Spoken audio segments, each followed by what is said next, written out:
So I work in sales administration, and it's my job to support other sales reps to make sure that they get paid. I know a lot of you is like, what they got to do with me? Just hold on, I'm going somewhere.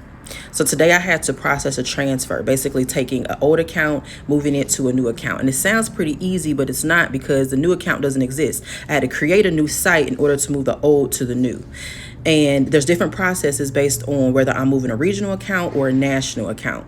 So I began a little overwhelmed, because even though it's something that's in my job that I do often, I was aware that there were a lot of different rooms for errors. So I had to slow down and I had to ask questions to make sure that what I was doing was right, making sure I wasn't forgetting any details, and that I had a clear plan of instruction of what direction I needed to go.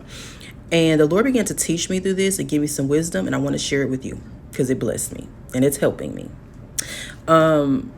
It's a lot with our lives. Sometimes we can go through situations in our lives and think, you know what, this looks similar. I know how God is going to handle this. I know which way to go. I know what to do. And we don't slow down and stop to ask him questions. What is this? Is this something new? How do I get through this? What is it that you want me to do? How do you want to handle this? And we don't stop and ask questions, and we leave a whole big room for error. Because there's details. Slowing down helps us to be able to see details. I'm reminded of Joshua chapter 3, when Israel was getting ready to cross over the Jordan, and it says they stopped and they camped 3 days before they crossed over.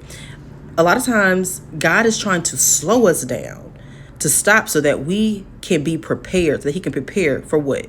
Prepare us for the instructions that he's going to give us. Because it's after those 3 days that the officers began to move through the camp and gave Israel instructions and said, listen, when you see the Ark of the Covenant of the Lord, you're going to move from your position and you're going to follow it. You're not going to run ahead of it, but you're going to follow it. Why? Because you haven't been this way before. I want to encourage you. I believe for a lot of us, God is slowing us down, having us to rest, because we haven't been this way before. He is preparing us. He is dealing with our hearts. He is preparing our hearts for the instruction that he's going to give us next. Because even though this looks similar, it is not the same way. The strategy that God has given me, and I want to share with you in this season of my life, is Galatians 5:16.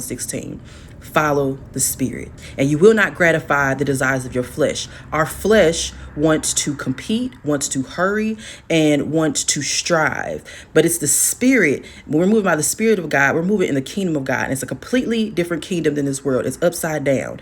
The Lord began to show me, Brittany, it's when you slow down, you speed up.